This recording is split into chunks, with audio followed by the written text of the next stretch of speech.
Al principio era solo un temblor en el aire, una vibración que nadie en nuestra época habría notado, pero que para ellos, los habitantes de aquella era remota y luminosa que aún no existe, significaba una grieta abierta hacia su propia prehistoria. Así nos llaman la prehistoria tardía. Y cada vez que proyectan sus crónicas sobre nosotros, lo hacen con la mezcla de fascinación, vergüenza y ternura con la que nosotros miraríamos a un ancestro que intenta encender fuego con 2 piedras húmedas. Ellos nos observan desde un futuro tan lejano que ya no quedan fronteras, ni años tal como los contamos hoy, ni siquiera las ciudades que creemos eternas. Y aún así, siguen buscando entender qué se sentía habitar este presente frágil, lleno de pantallas brillantes y corazones exhaustos. La historia comienza en una sala de observación, aunque ese nombre no alcanza para describirla. Imagínate un espacio suspendido en algún punto entre la memoria y la luz, donde el aire tiene textura y los colores cambian según la intensidad de un pensamiento. Allí, sobre plataformas transparentes que vibran como cuerdas de cristal, los cronistas de aquella civilización analizan lo que llaman el tiempo bruto nuestro hoy. No lo hacen con herramientas metálicas ni con máquinas ruidosas. Se sirven de un tejido vivo de partículas que capturan fragmentos de emoción, eco, aroma, intención.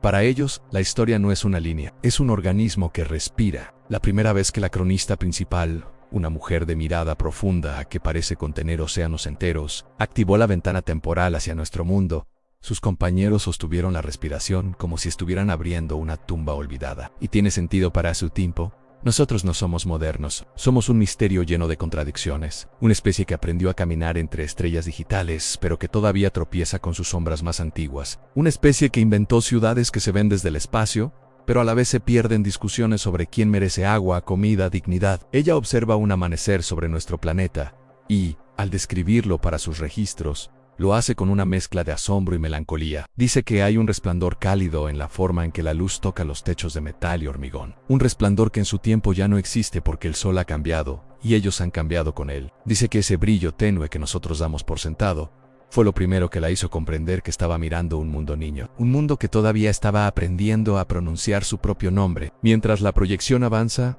los cronistas observan escenas cotidianas. Personas caminando con prisa, autos que rugen como bestias impacientes, voces mezcladas en un mercado donde la fruta madura libera un aroma dulce y la multitud se mueve como un río inquieto. Y aunque lo ven con distancia, no pueden evitar sentir algo parecido a cariño. Uno de ellos, un investigador joven con manos inquietas, murmura que es extraño ver cómo vivíamos en esta época, siempre corriendo hacia algún lugar, siempre con la sensación de que el tiempo se escapaba entre los dedos. La cronista principal sonríe. Dice que en nuestro mundo, el tiempo era un animal salvaje, difícil de domesticar, y que quizás por eso nos dedicábamos a inventar relojes, agendas, alarmas, como si así pudiéramos convencerlo de obedecernos. Hay algo poético en cómo narran nuestros errores. Los describen como quien mira a un niño derramar un vaso de agua no con dureza, sino con un tipo de tristeza suave. Les fascina que hayamos construido tanto y al mismo tiempo destruido tanto. Les impacta que supiéramos amar con la misma intensidad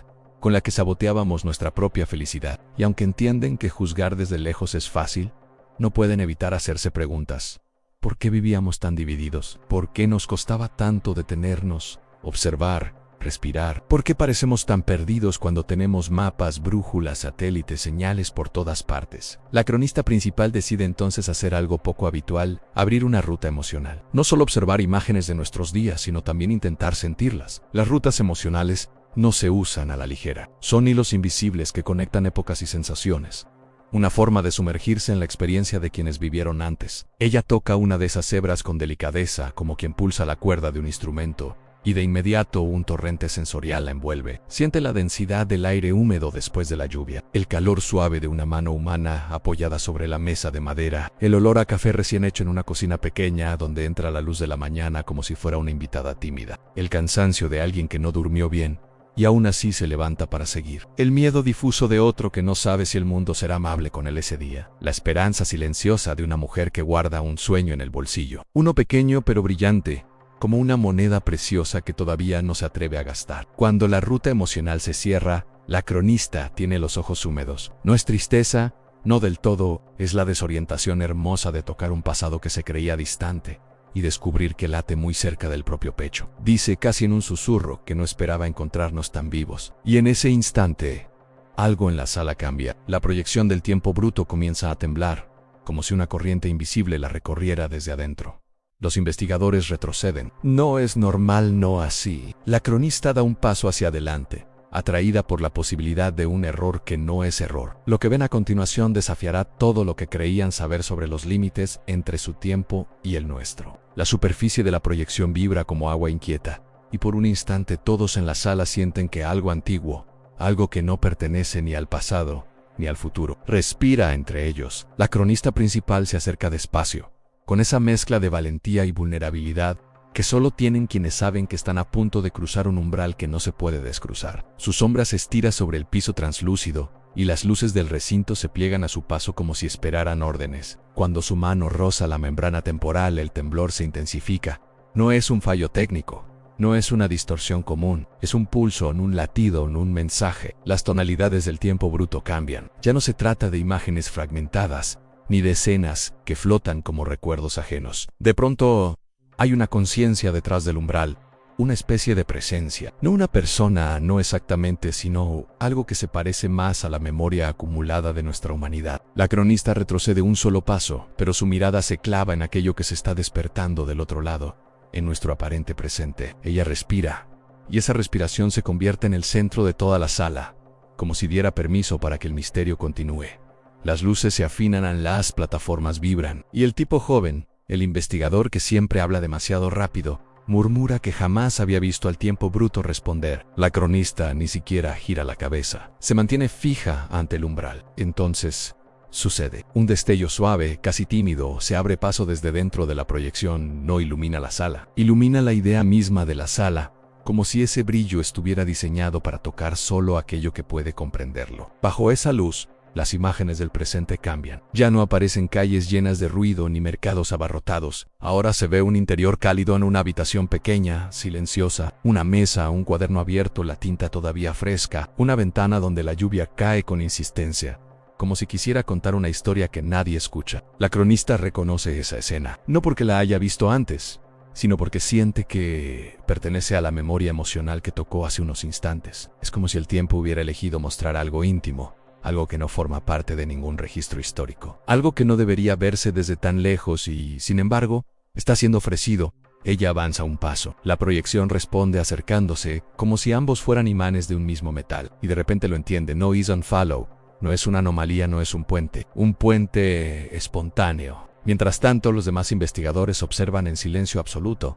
Ninguno se atreve a interrumpir. La sala entera parece contener la respiración. El brillo cambia de intensidad, y por un segundo quienes están allí sienten un eco emocional que no pertenece a ellos. Es un recuerdo de alguien en nuestro presente, la sensación de estar frente a una decisión que parece pequeña pero lo cambia todo. El miedo dulce que acompaña un sueño que todavía no se sabe si será posible. La certeza de que algo importante está a punto de comenzar, aunque nadie alrededor pueda verlo. La cronista cierra los ojos, no porque tema lo que sucede, sino porque quiere escucharlo mejor. Ahí, en la oscuridad detrás de sus párpados, entiende que la proyección está reaccionando no solo a su presencia, sino a su propia vulnerabilidad, a su deseo de comprendernos. Cuando vuelve a abrirlos, la escena cambia una vez más. Ahora se ve un paisaje amplio, una llanura, iluminada por un sol que nosotros reconoceríamos, pero ellos no. La hierba se mece con un viento que huele a tierra mojada y a posibilidad. En esa llanura, una figura humana camina sin prisa. Su silueta no es nítida, es un borrón suave,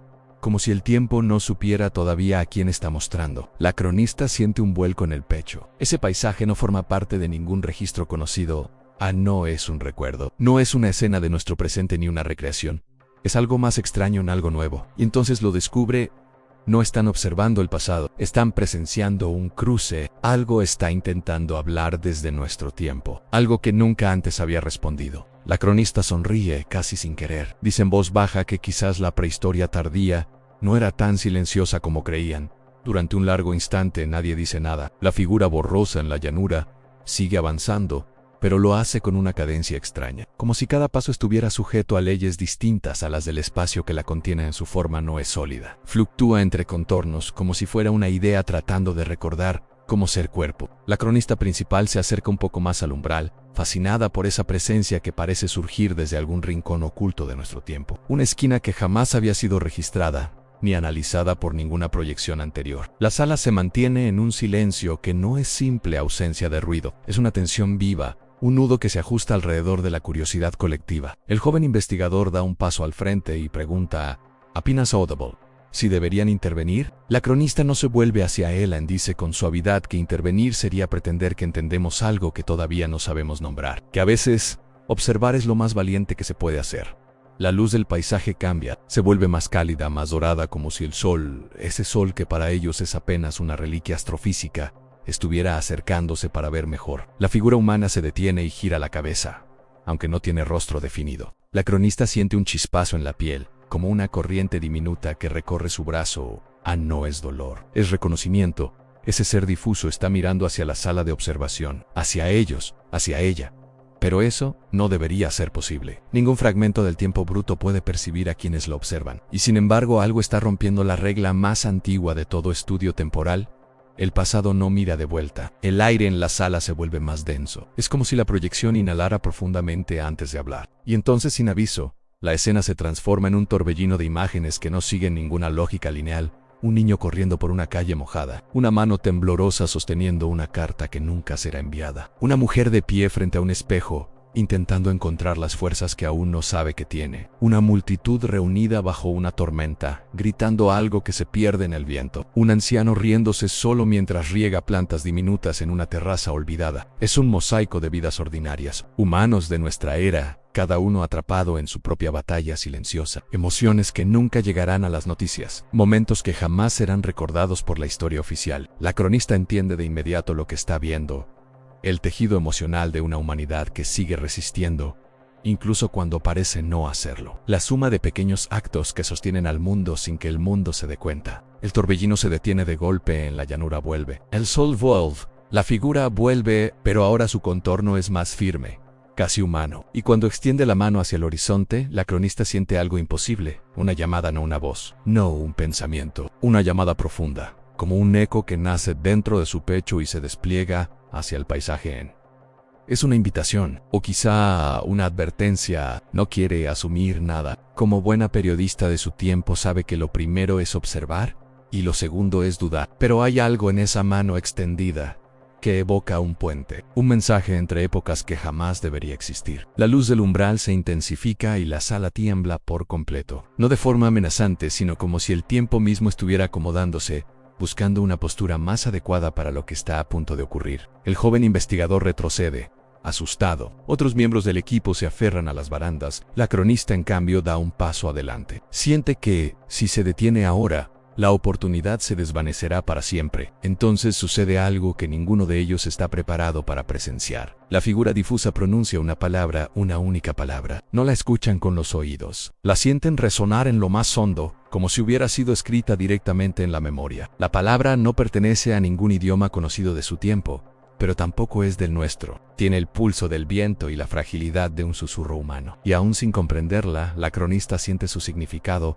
Un pedido a la ayuda, la proyección se oscurece. La oscuridad cae sobre la sala con una intensidad que no pertenece a ninguna falla técnica. Es una penumbra viva, como si el umbral hubiera cerrado los ojos para pensar. Los investigadores contienen el aliento, temiendo que la proyección se haya roto para siempre. Pero la cronista siente algo muy distinto. Siente que el silencio no es un final, sino el momento previo a una revelación. Un murmullo leve recorre el recinto. No proviene de ninguna garganta. Es más bien una vibración que sube por el piso, se mete entre las costillas y se instala en la respiración de todos. La cronista reconoce ese pulso. Es el eco de la palabra que la figura había pronunciado. Un ruego que no pertenece a un individuo, sino a toda una época. El umbral de pronto vuelve a iluminarse, pero ya no muestra paisajes ni escenas sueltas. Ahora se ve algo más inquietante, nuestro presente desde arriba, como si el tiempo mismo levantara una cámara imposible. Se ven ciudades enteras palpitando, con un ritmo frenético, luces que se prenden y apagan como suspiros cansados, carreteras que parecen cicatrices, océanos que se mueven con una paciencia antigua. Y entre todo eso, millones de vidas intentando encontrar sentido en días que pasan demasiado rápido. La cronista siente una punzada en el pecho.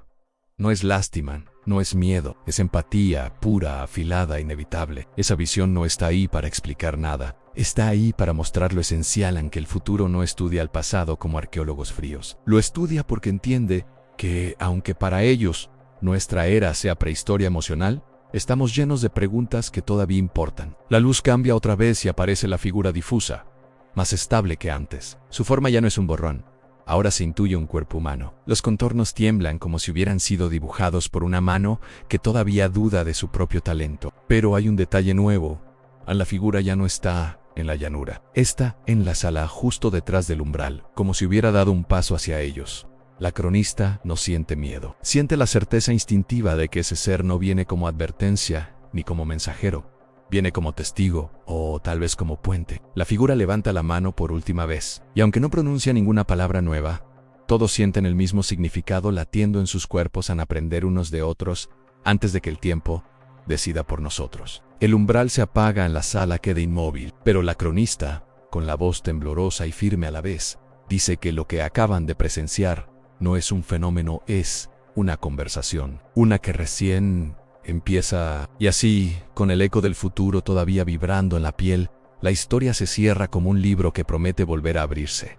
Gracias por ver el video. Si te gustó esta historia, te invito a suscribirte y dejar tu like para seguir explorando más viajes a través del tiempo y la imaginación.